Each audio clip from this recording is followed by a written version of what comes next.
사도행전 11장 19절에서부터 26절까지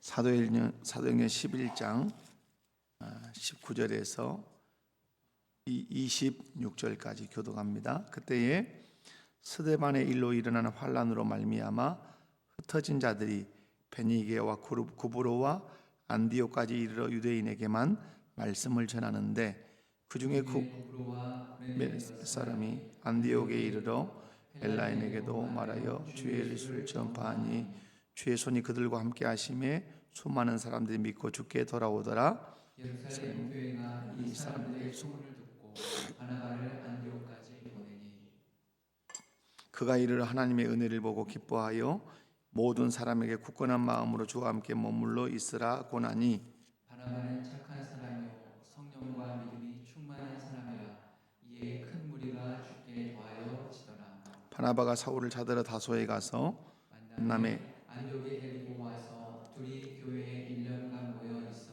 큰 무리를 가르쳤고 제자들이 안디옥에서 비로소 그리스도인이라 일컬음을 받게 되었더라. 아멘.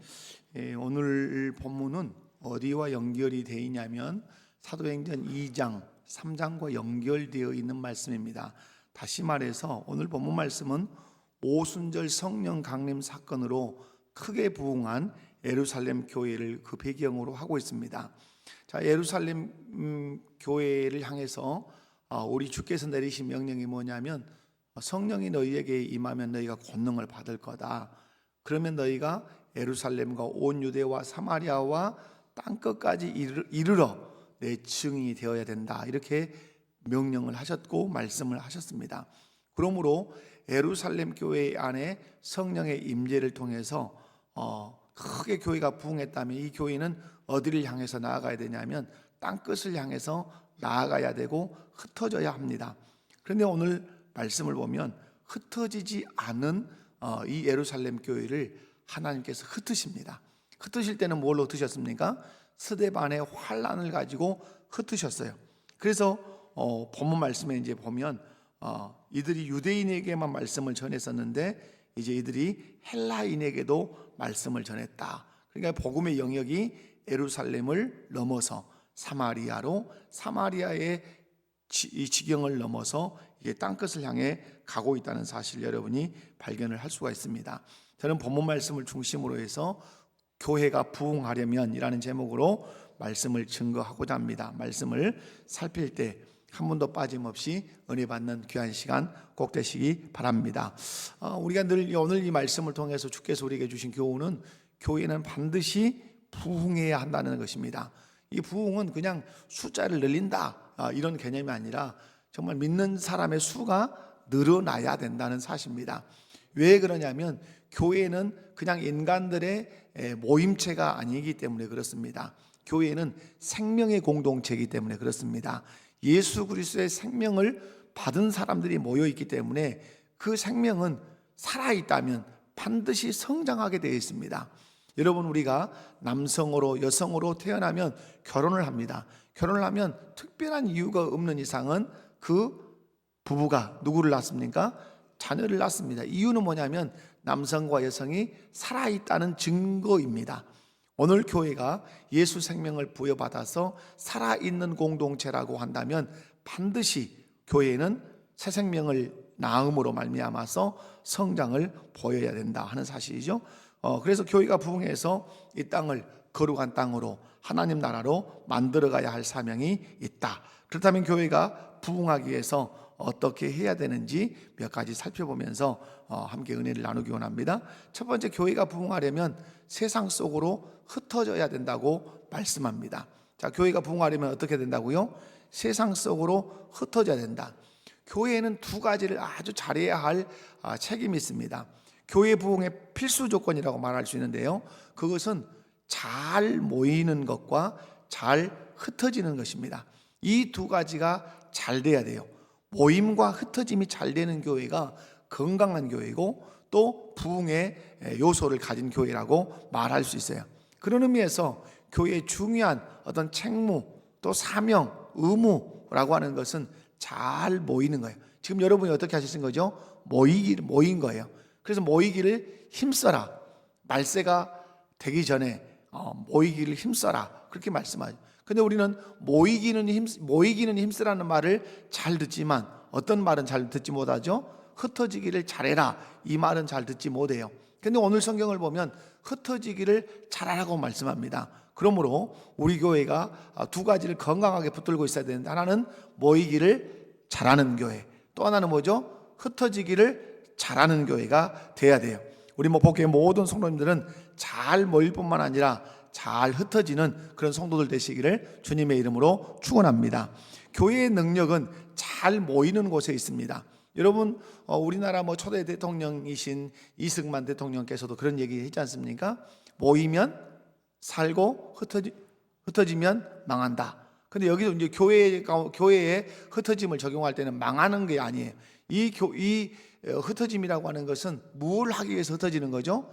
교회를 세우기 위해서, 세계 선교를 하기 위해서 흩어지는 거예요. 여러분, 교회에 제가 사역을 해보면서 가장 힘이 빠질 때가 어느 때냐면 잘 모일 때예요. 제가 가장 먼저 사역을 했던 것이 노아읍교회입니다. 그 교회를 가보니까 잘 모이라고 하면 모이지를 않아요. 처음에 가보니까. 그래서 제가 그랬어요. 저를 사임시킬 수 있는 가장 강력한 힘이 하나가 있다. 그거 뭐냐면, 모이라고 할 때 여러분이 안 모이면 저는 제풀에 죽어서 사임서를 내놓고 내가 이 교회를 떠나게 될 것이다. 그렇게 얘기를 한 적이 있어요. 그 이후로 잘 모였을까요? 안 모였을까요? 잘 모였어요. 저러다가 우리 담임 목사 사임할 모양이구나. 그래서 사임을 안 시키려고 엄청 잘 모였고, 또 부흥의 은혜를 맛보았던 경험이 있어요. 여러분, 잘 모여야 돼요. 그죠? 김치 하나를 교회에서 담더라도 잘 모여야 되고, 어디 체육대회 하나를 해도 잘 모여야 되고, 그죠? 전도 행사를 해도 어떻게 해야 돼요? 잘 모여야 되고, 예배를 드리려고 해도 잘 모여야 돼요. 그러므로 여러분, 잘 모이는 것은 교회의 힘이고 능력인 줄로 믿습니다. 어떤 일을 해도 잘 모이는 교회, 그 교회가 힘이 있어요. 그러나 아무리 숫자가 많아도 모이지 않는 그런 머리알 같은 교회는 아무런 능력을 드러낼 수가 없어요. 그런 의미에서는 우리 교회가 무엇을 하든지, 어떤 교회에서 광고가 탁 나가면 어떤 교회? 잘 모이는 교회. 아멘이십니까? 너는 해라, 나는 듣는다. 제일 얄미운 사람이야. 저보다 나이가 한 살만 어리면 해가지고 꿀밤을 탁 하나 이마에 하나 때려주고 싶은 때가 있어요. 여러분, 옆에 분들 손잡고 한번 인사해 봅시다. 잘 모이는 성도가 됩시다. 여러분, 잘 모여야 돼요. 그럼 모이는 걸로 끝나냐 이 말이에요. 그거 아니죠. 모였다면 반드시 우리는 어떻게 해야 돼요? 흩어져야 돼요. 어디로 흩어져야 됩니까? 세상 속으로 흩어져야 돼요. 마치 소금이라고 하는 이 덩어리가 물에 녹아서 다 흩어져서 어디로 들어가죠? 우리가 배추를 절이면 배추 속속이 들어간단 말이에요. 그래서 배추의 숨을 죽이고 간이 배어서 맛있는 김치가 되는 거예요. 이 땅의 크리스찬들도 똑같아요.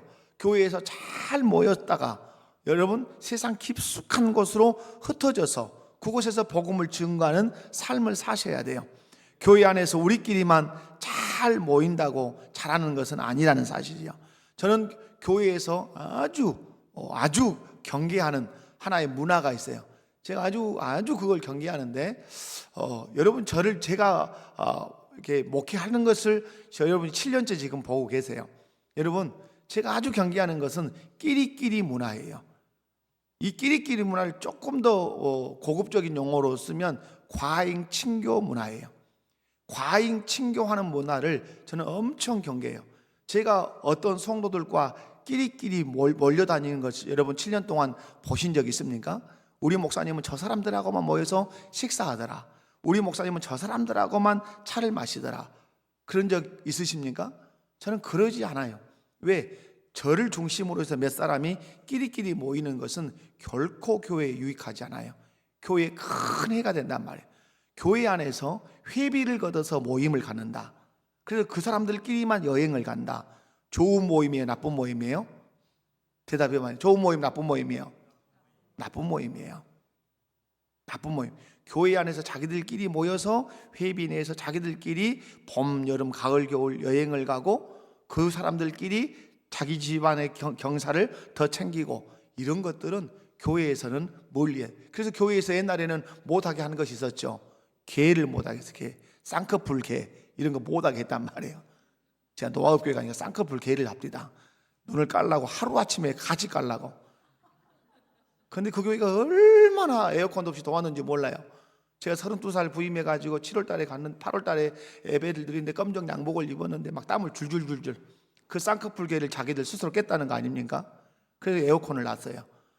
여러분, 교회 안에서 이런 끼리끼리 문화 여러분이 경계하셔야 돼요. 다 누구와 친해야 된다 이 말이에요. 그래야 여러분 교회가 부흥할 수 있어요. 여러분, 곡식도 수확을 많이 하고 싶으면 어떻게 뿌려야 돼요? 골고루 잘 뿌려야 돼요. 논밭에 그냥 여기다가 한 대박 탁 갖다 부어놓으면 그게 많은 수확을 거습니까? 그렇지 않아요. 그 한 대박을 잘 흩어 뿌리면 그것이 많은 소초를 가지고 오는 거예요. 여러분도 세상에서 잘 흩어지셔야 돼요. 그래서 여러분, 어떤 교회는 그렇게 인사도 시켜요. 이번 주간에는 절대로 우리끼리는 만나지 맙시다. 이런 인사도 우리 한번 해볼까요? 절대 만나지 말자는 말은 아니지만은 할 수 있는 대로 만나지. 자, 한번 해봐요. 이번 주간에는 할 수 있는 대로 우리끼리는 만나지 맙시다. 뭔 말인지 알아듣고 인사를 하는 것이요. 우리끼리는 할 수 있는 대로 이번 주간에는 만나지 말자. 그럼 누구 만나자는 말이에요? 예수 안 믿는 사람 만나자 이 말이에요. 왜 그러냐?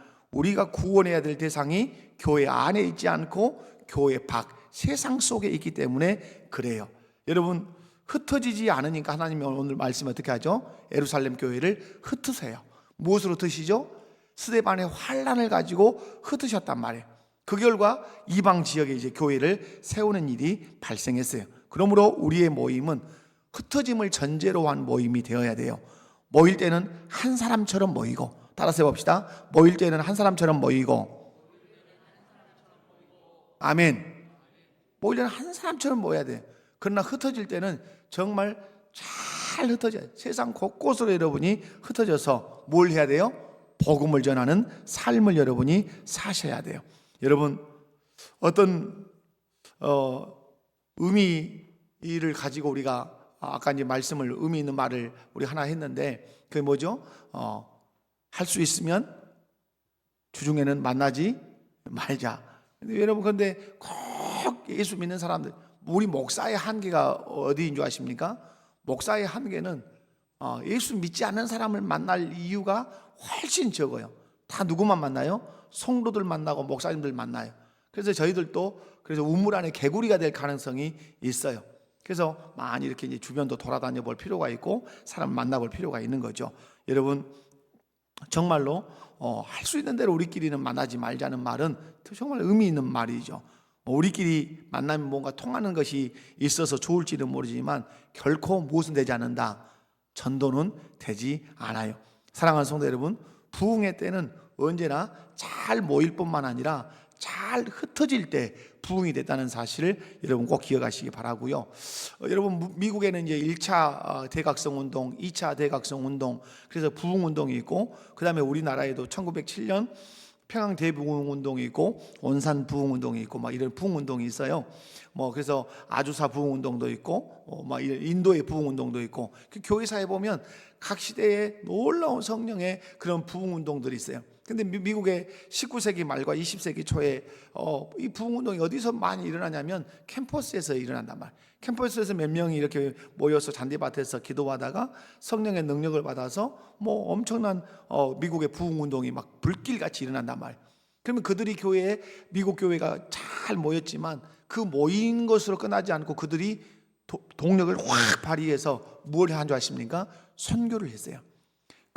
그때 부흥 운동으로 인해서 그들이 모였던 사람들이 흩어져서 어디까지 왔냐면 흑암의 땅, 이 조선 땅까지 온 거예요. 여러분, 선교사들의 편지를 읽어보면 그런 얘기 있잖아요. 이 땅은 빛이라고는 보이지 않습니다. 온통 어두움 뿐입니다. 무지하고 무식하고, 그죠? 이 무지의 땅. 그런데 그들이 포기하고 돌아갔습니까? 빛이 없기 때문에 빛이 필요하다. 예수 그리스도의 빛이 필요하다. 그래서 그들이 여기서 죽습니다. 그들의 나이가 50살, 60살입니까? 그렇지 않습니다. 30대를 넘은 선교사들이 그리 많지 않습니다. 물론 계시기는 하지만은 거의 많이 젊었을 때 아이도 여기서 많이 죽고 자기 자신도 죽고 심지어는 미국으로 갔다가 다시 돌아와서 죽는 그런 선교사들도 있었죠. 이유는 뭡니까? 성경이 그것을 강조하고 있기 때문에 그래요. 잘 모일 뿐만 아니라 잘 흩어지는 교회가 되도록 우리 주님이 가르쳐 주시기 때문에 그래요. 여러분, 예수님께서 12제자를 불러 모아서 훈련시켰습니다. 그들이 모여만 있었습니까? 그렇지 않습니다. 각처로 흩어졌습니다. 예수님이 부활하시고 승천하신 이후에 12제자는 각처로 흩어졌어요. 그리고 그곳에서 복음을 전하다가 순교하면서 다 죽었어요. 분명한 사실은 교회가 부흥하는 놀라운 역사, 그것은 우리 교회만의 부흥을 말하지 않아요. 전 우주적 교회가, 전 지구적 교회가 부흥하는 길은 우리 모두가 잘 모였다가 세상으로 잘 흩어지는 것이다. 아멘이십니까? 흩어져서 뭐한다? 복음을 전하는 삶을 산다. 자, 옆에 분들 손잡고 한번 그렇게 인사해 봅시다. 잘 흩어지는 교회가 됩시다. 예루살렘 교회가 흩어져서 세워진 교회가 오늘 본문에 나오는 어느 교회다? 안디옥 교회라는 사실을 기억하십시오. 이 안디옥 교회가 어떤 교회입니까? 바울을 선교사로 파송한 교회라는 사실을 잊지 않으실 필요가 있습니다. 두 번째, 교회가 부흥하려면 누가 있어야 된다? 교회가 부흥하려면 누가 있어야 돼요? 인물이 있어야 돼요. 자, 옆에 분을 손잡고 그래 또 인사해 봅시다. 내가 그 인물이 되겠습니다. 누가 그 인물이 돼요? 내가. 교회가 부흥하는 데는 반드시 인물이 있습니다. 1907년 평양 장대현 교회가 부흥하는데 중요한 인물들이 있었죠. 오늘 본문에 바나바라고 하는 인물이 나옵니다. 근데 바나바가 어떤 사람이라고 소개하고 있죠? 바나바는 착한 사람이요 성령과 믿음이 충만한 자라. 이에 큰 무리가 죽게 더하더라. 여러분, 바나바를 소개하면서 그냥 바나바로 인하여 큰 무리가 죽게 더하더라 이렇게 써도 됐는데 왜 앞에다 이거 썼을까요? 착한 사람이요 성령과 믿음이 충만한 자라. 이에 큰 무리가 죽게 더하더라. 교회 안에는 어떤 믿음과 성품이 좋은 자가 있어야 된다는 사실. 그죠? 착하다는 말은 어떤 영역이죠? 성품적인 측면이죠. 성령과 믿음이 충만하다는 거 뭐죠? 신앙적 영역이죠. 그 여러분, 우리가 교회 생활을 하다 보면 어떤 사람은 믿음이 엄청 좋은 것 같아요. 그런데 성깔머리가 어째요? 더러운 사람이 있어요. 어떻게 기도할 때는 엄청 잘하고 봉사할 때는 헌금하는 거 엄청 잘하는데 성질머리는 막 무사 죽겠어. 그런 사람 있어요, 없어요? 우리 교회는 없어요. 역시 그런 사람이 있단 말이에요. 근데 어떤 사람 또 성질은 겁나게 유하고 아주 호인 같은데 믿음이라고는 또 없는 사람이 있어요. 이렇게 이런 두 부류를 가지고는 주님의 교회가 건강하게 서가지 못한다. 서갈 수 없어요. 성품도 좋아야 되고 믿음도 좋아야 돼요. 그런 사람이 되셔야 돼요. 근데 제일 어려운 게 뭐죠? 이 성품이 잘 안 고쳐져. 죽을 때까지. 어떤 사람은 목회자들도 그런 분이 있어요. 성품은 고쳐질 수 없다. 그런데 저는 반대예요. 대부분의 목회자들, 많은 목회자들이 성품은 안 고쳐진다 이렇게 주장을 해요. 주변의 현상을 보니까, 자기 꼬라지를 보니까 그러거든요. 근데 여러분, 그러면 어떤 문제가 생기죠? 주님의 전능성이 배제되는 거예요. 주님은 우리의 성품도 바꿔놓을 수 있는 전능하신 분이에요. 그분이 그 성질머리를 확 바꿔놓는 것이지 왜 안 바꿔지겠어요? 여러분, 오늘 바나바를 소개할 때 착한 사람이고 성령과 믿음이 충만했다. 그 사람 때문에 큰 무리가 죽게 더했다. 부흥하는 교회가 되려면 목회자와 성도들이 누구 닮은 사람이 돼야 돼요? 한마디로 예수님 닮은 사람이 돼야 돼요. 오늘 본문 말씀에 성령과 믿음이 충만했다는 말은 한마디로 예수님을 바나바가 많이 닮았단 말이에요. 성품적으로도 다 닮고 신앙적으로도 닮았어요. 그러면 여러분, 성품이 좋으셔야 돼요. 아멘. 여러분이 전도 대상자를 향해서 뭐 김치도 해다 주고 아니면 선물도 사다 주고 그리고 식사도 대접하고 열심히 했는데 성질이 다혈질이요. 그래가 뭘 말하다가 그냥 전도 다 해가지고 이제 내일이면 올판인데 성질 버럭 냈어. 그럼 그 사람이 못 가요, 안 올까요? 여러분 한 방에 가는 겁니다. 그러니까 여러분 이 성질머리가 우리 전도에 얼마나 이 제약이 있는지 몰라요. 그래서 여러분 교회가 부흥하려면 분명한 것, 우리 안에 무슨 변화가 있어야 돼요? 성품의 변화가, 품성의 변화가 반드시 있어야 돼요.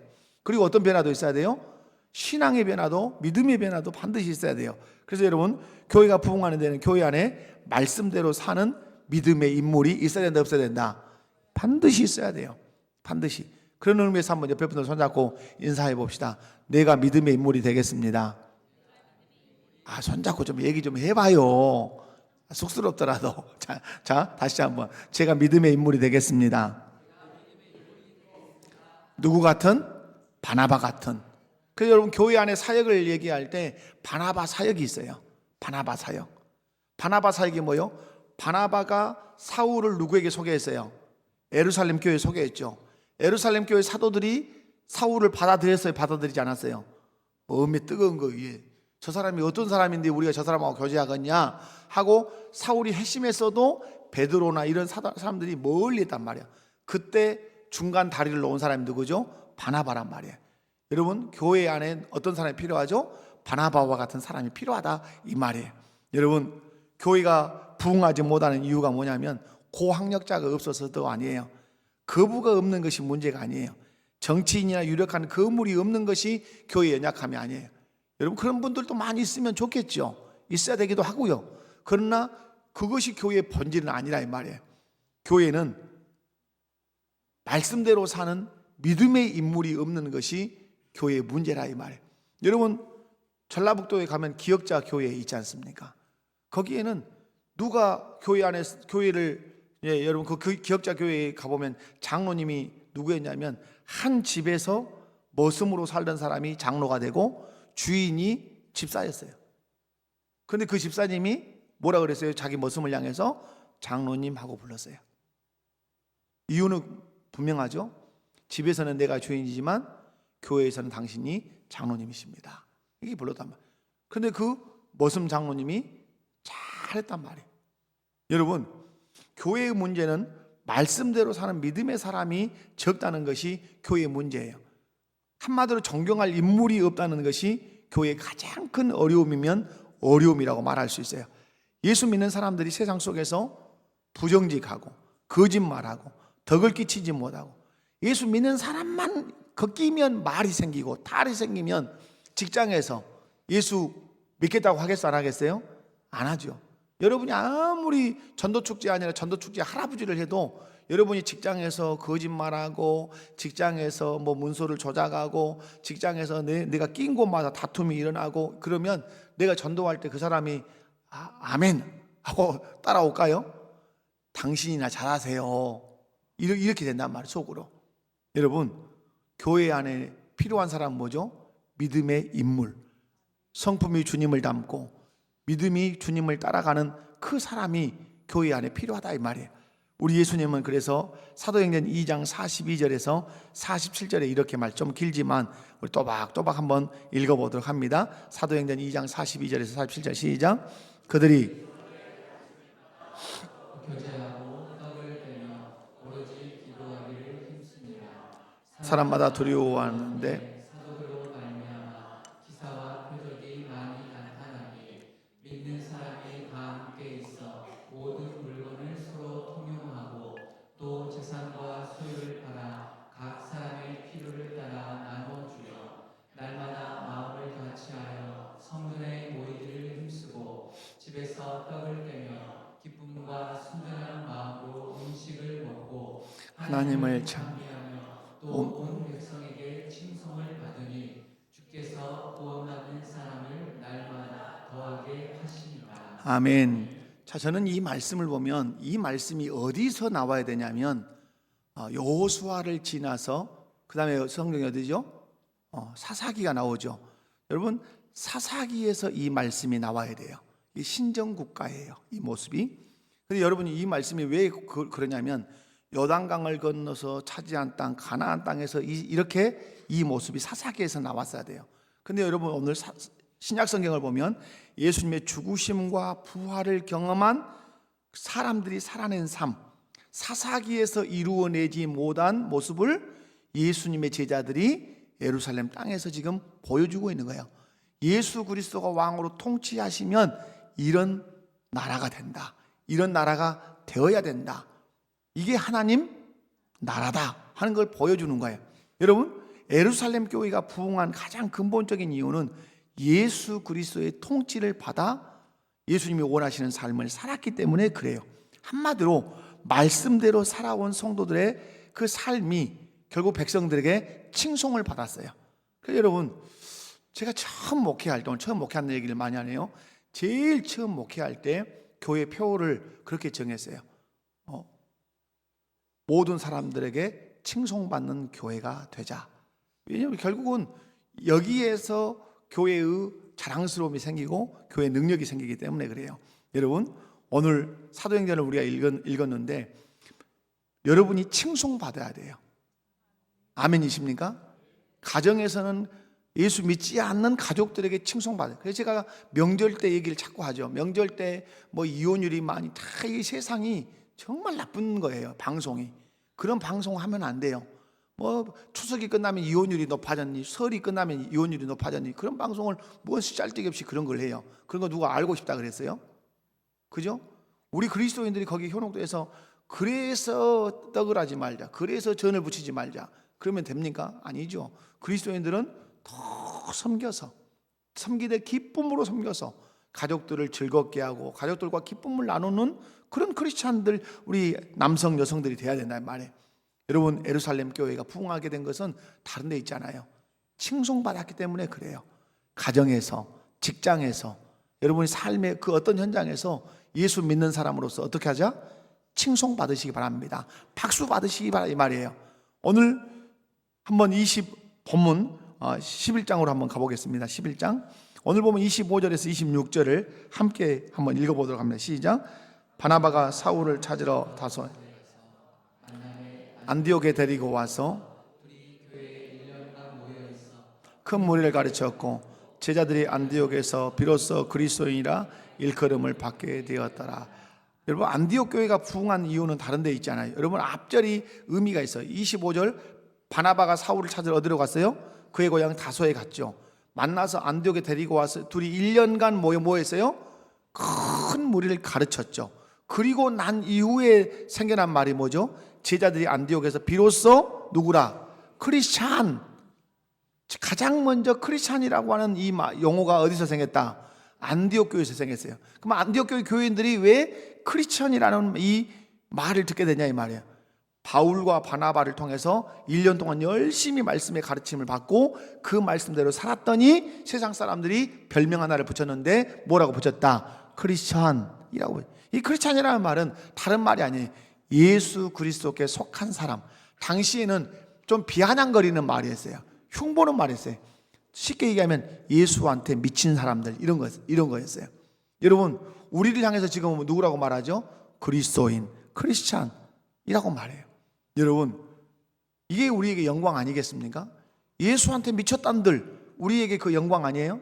혹시 여러분, 너는 어째 예수한테 미쳐서 사냐? 이 말을 들었다면 여러분은 성공한 거예요. 그런데 너 진짜 예수 믿었냐? 이렇게 물어보면 상당히 심각한 거예요. 좀 교회가 많이 돌봐야 될 사람이죠. 그죠? 여러분, 안디옥 교회에는 바나바와 바울이 1년간 열심히 말씀을 가르치고 그 말씀대로 살기 시작하니까 안디옥 사람들이 안디옥 교회 성도들 누구라고 불렀다고요? 크리스천이라고 불렀단 말이에요. 여러분, 성도들이 말씀의 가르침을 받아 말씀대로 살 때 교회는 어떻게 되죠? 부흥되게 되어 있어요. 그러므로 교회 안에 누가 필요하다? 인물이 필요해. 그 인물은 박사도 아니고 거부도 아니고 정치인도 아니에요. 교회 안의 인물은 예수 그리스도를 구주로 믿고 그분의 말씀대로 살아내는 그 인물이 필요하다 이 말이에요. 교회 학교가 어떤 인물을 키워내야 돼요? 예수님을 구주로 믿고 예수님을 사랑하고 예수님 말씀대로 사는 인물을 키워내는 교회 학교라면 성공한 거예요. 아멘. 자, 세 번째 마지막입니다. 교회가 부흥하려면 세상을 어떻게 해야 돼요? 세상을 지금 세상은 교회를 통해서 감동받고 싶어요. 그런데 지금 안타까운 건 뭐죠? 교회가 세상을 감동시키는 것이 아니라 교회가 맨날 세상을 실망시켜.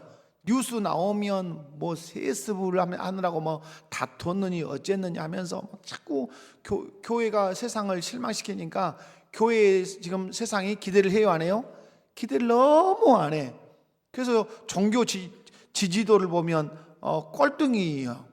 이게 큰 종교에서 보면 뭐 불교, 천주교, 기독교 이렇게 그렇게 인정을 못 받는다 해서 뭐 우리가 생명이 없다 그건 아니지만은 여러분 왜 그럽니까? 여러분 우리나라가 이 경제 대국이 될 수 있었던 것은 우리 기독교의 영향력을 빼놓고는 설명이 불가해요. 여러분 근대화의 주역이 어디에 있어요? 불교에 있어요? 유교에 있어요? 여러분 공자가 죽어야 나라가 산다는 책이 있을 정도예요. 그죠? 불교는 여러분 이런 말을 해서 어떤 목사님 되게 혼난 적이 있지만은 불교 국가가 부자 국가인 국가를 봤습니까? 존재하기 어려워요. 그들의 세계관 자체가 그래요. 세계관 자체가 게으르게 만드는 세계관을 가지고 있어요. 근데 우리 기독교는 뭐예요? 세계관 자체가 전진하는 거예요. 돌아가는 것 같지만 회전하는 것 같지만 직진사관이란 말이에요. 여러분 한국의 학교를 누가 세웠습니까? 뭐 서당 세웠죠. 그러겠지만은 여러분 한국의 근대적인 학교를 누가 세웠습니까? 교회가 세웠어요. 선교사들이. 병원을 누가 세웠습니까? 선교사들이 세웠어요. 그리고 우리의 정신 개조를 누가 다 해줬습니까? 교회가 했어요. 교회가. 첩을 데리고 있었던 사람들이 왜 첩을 버리게 돼서 지금 일부 일처제로 이 정착을 착 잘하게 됐습니까? 교회가 그것을 계몽하게 됐단 말이에요. 여러분 교회가 세상을 감동시켰어요. 그런데 어느 순간부터 교회가 세상에 실망감을 남겨주는 교회가 된 거죠. 여러분 오늘 26절 다시 한번 읽어보도록 합니다. 시작.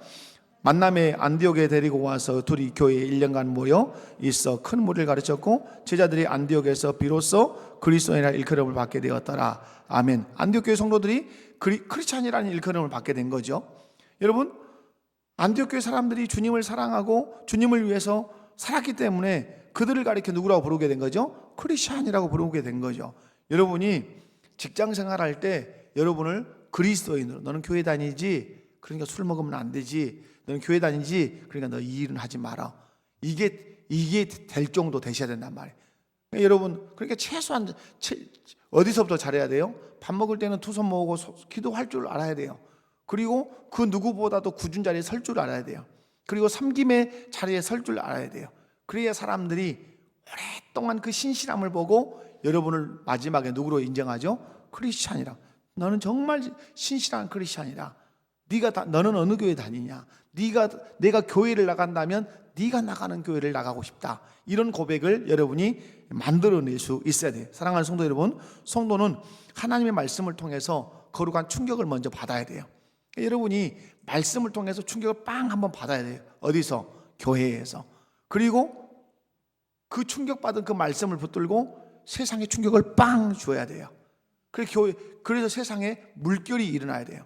여러분 우리가 연못에 작은 돌 하나를 탁 던지면 뭐가 일어나죠? 작은 물결이 나죠.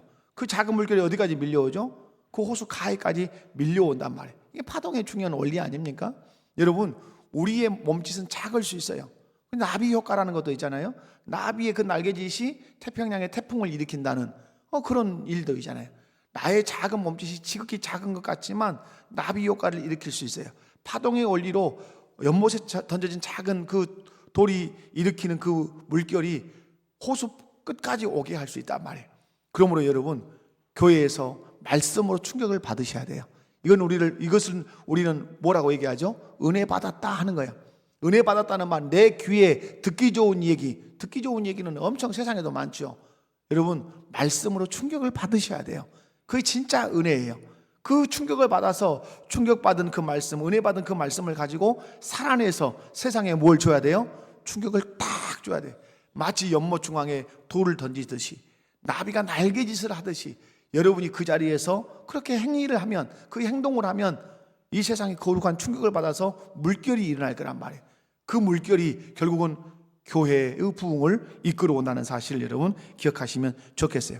그러므로 오늘 저와 여러분에게 필요한 것은 성령이 주시는 그 말씀의 거룩한 충격을 받는 것, 그리고 그 말씀의 충격을 받아서 또한 세상의 말씀대로 살아서 말씀의 충격을 세상에 가하는 것. 그래서 세상에 거룩한 말씀의 물결을 일으켜서 그것이 어디로? 교회의 부흥으로 연결되도록 여러분이 하는 것. 여러분, 이것이 저와 여러분이 해야 될 일이라는 사실을 기억하시기 바랍니다. 그러므로 여러분, 오늘 여러분에게 말씀을 드리는 것은 예수님을 구주로 정확하게 모시고 사십시오. 예수님이 여러분의 왕이 되셔야 된단 말이에요.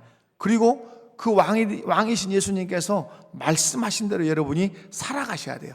이것이 우리나라 초기에 우리 그리스도인들이 살아냈던 그런 삶이에요.